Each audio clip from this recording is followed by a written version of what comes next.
Atomic structure JEE mains के point of view से एक बहुत ही इंपॉर्टेंट चैप्टर। इससे मोस्टली फार्मूला बेस्ड क्वेश्चंस आते हैं।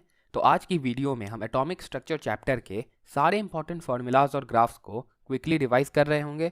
सो starting with Planck's quantum theory. ये थ्योरी कहती है कि एनर्जी एमिट या एब्जॉर्ब डिस्क्रीट पैकेट्स में होती हैं, जिन पैकेट्स को क्वांटम बोलते हैं। एक क्वांटम के लिए एनर्जी हो जाती है hc/λ। यहाँ पे प्लैंक्स कांस्टेंट और स्पीड ऑफ लाइट की वैल्यू पुट करने के बाद एक शॉर्टकट फॉर्मूला मिलता है जो कि तुम्हें एग्जाम में यूज करना है। दैट इज E = 12,400/λ, जहाँ पे लैम्डा है एंगस्ट्रॉम में और एनर्जी निकलेगी इलेक्ट्रॉन वोल्ट में।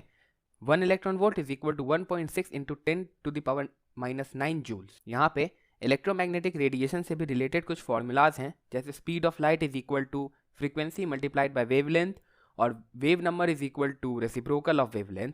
इनको ध्यान में रखना। अब आगे बढ़ते हैं और देखते हैं बोर्स एटॉमिक थियरी। इसमें स्टेशनरी ऑर्बिट्स का कॉन्सेप्ट आता है।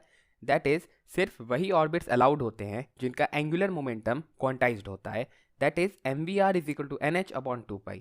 अब इसको यूज करके बहुत सारे फॉर्मूलाज मिलते हैं, एक एक करके देखते हैं।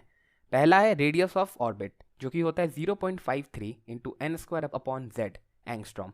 इसके बाद velocity of electron is equal to 2.18 × 10⁶ × z/n मीटर/सेकेंड। Then comes total energy, that is equal to -13.6 × n² electron volt. ये तो हुई टोटल एनर्जी। पोटेंशियल एनर्जी हो जाती है टोटल एनर्जी का डबल और काइनेटिक एनर्जी हो जाती है टोटल एनर्जी का नेगेटिव। अब इसके बाद आता है हाइड्रोजन स्पेक्ट्रम। ये वाला डायग्राम तो तुमने देखा ही होगा, अलग अलग सीरीज बनती हैं। यहाँ पे इंपॉर्टेंट है कि जब इलेक्ट्रॉन एक एनर्जी लेवल से दूसरे एनर्जी लेवल पे जाता है तो जो रेडिएशन एमिट या एब्जॉर्ब होती है उसका वेवलेंथ निकलता है रिडबर्ग्स फॉर्मूला के थ्रू, जहाँ पे RH है रिडबर्ग्स कांस्टेंट, N1 ध्यान रखना लोअर एनर्जी लेवल है और N2 हायर एनर्जी लेवल है। यहाँ पे अगर तुमसे नंबर ऑफ स्पेक्ट्रल लाइंस पूछे तो वो हो जाता है n+1/2, जहाँ पे n है डिफरेंस इन एनर्जी लेवल्स। अब आगे बढ़ते हैं और देखते हैं डी ब्रोगलीज हाइपोथेसिस। इसके अकॉर्डिंग अगर लाइट, वेव और पार्टिकल दोनों तरीके से बिहेव कर सकता है तो कोई भी मैटर कर सकता है। तो इसमें हम पार्टिकल के एनर्जी का फॉर्मूला दैट इज mc² और वेव के लिए एनर्जी का फॉर्मूला दैट इज hc/λ दोनों को इक्वेट करते हैं तो हमें मिलता है de Broglie's wavelength that is equal to h/mv। Since matter waves की बात कर रहे हैं इसलिए c की जगह v लिखते हैं। यहाँ पे काइनेटिक एनर्जी का फॉर्मूला यूज करके mv को सब्स्टिट्यूट करें तो इसी फॉर्मूला का एक और फॉर्म मिलता है काइनेटिक एनर्जी के टर्म्स में। For a charge q in potential v, kinetic energy हो जाता है qv। यहाँ से एक और फॉर्म मिल गया। सेम फॉर्मूला का वेरिएशन है, एज पर क्वेश्चन यूज करना है। इसके बाद आता है हाइजेनबर्ग्स अनसर्टेनिटी प्रिंसिपल। ये कहता है कि एक ऑब्जेक्ट के पोजीशन और मोमेंटम को हम एक साथ एक्यूरेटली डिटरमाइन नहीं कर सकते हैं। Mathematically uncertainty in position dot uncertainty in momentum हमेशा h/4π से ज़्यादा होगा। क्वेश्चन सॉल्व करते वक्त इसको इक्वलिटी लेकर चलना। एनर्जी के टर्म्स में भी सिमिलर रिलेशन आता है, ध्यान रखना। अब आगे बढ़ते हैं और देखते हैं फोटो इलेक्ट्रिक इफेक्ट। जब एक मेटल सरफेस पे रेडिएशन इंसिडेंट करती है तो उस मेटल के सरफेस में से इलेक्ट्रॉन्स इजेक्ट होते हैं।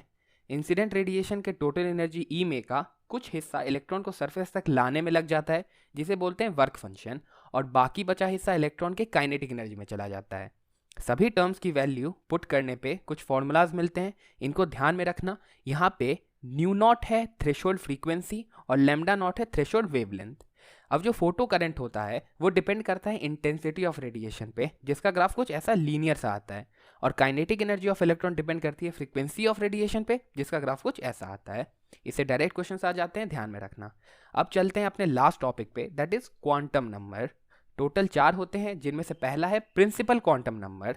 ये डिस्क्राइब करता है शेल को। इसकी वैल्यू 1 से लेकर इन्फिनिटी तक जाती है, जिसको डिनोट करते हैं हम KLMN से। एक शेल में नंबर ऑफ ऑर्बिटल्स होते हैं n² और नंबर ऑफ इलेक्ट्रॉन्स हो जाते हैं 2n²। इसके बाद आता है अजीमुथल क्वांटम नंबर। ये डिस्क्राइब करता है सब शेल को। इसकी वैल्यू 0 से n-1 तक जाती है, जिसको डिनोट करते हैं SPDF से। एक सब शेल में नंबर ऑफ ऑर्बिटल्स होते हैं 2l+1 और नंबर ऑफ इलेक्ट्रॉन्स हो जाते हैं इसका twice. Next is magnetic quantum number. ये डिस्क्राइब करता है ऑर्बिटल को। इसकी वैल्यू -l से +l तक जाती है।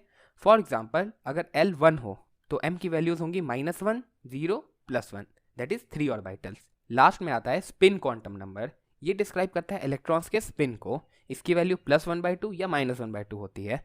अब क्वांटम नंबर से रिलेटेड कुछ और इंपॉर्टेंट फॉर्मूलाज हैं, जैसे नंबर ऑफ नोड्स के लिए टोटल नंबर ऑफ नोड्स हो जाते हैं n-1 इसमें से L नोड्स होते हैं एंगुलर और N minus L minus 1 nodes हो जाते हैं रेडियल। एंगुलर मोमेंटम भी निकाल सकते हैं, ऑर्बिटल एंगुलर मोमेंटम हम निकालते हैं एजीमुथल क्वांटम नंबर का यूज करके, और स्पिन एंगुलर मोमेंटम का फॉर्मूला ये होता है जहाँ पे S है number of unpaired electrons upon 2। So I hope तुम्हें एटॉमिक स्ट्रक्चर के सारे फॉर्मूलाज अच्छे से रिवाइज हो गए होंगे। अगर हाँ तो इन क्वेश्चंस का आंसर कमेंट करके बताओ, एंड ऐसे ही कंटेंट के लिए सब्सक्राइब करो।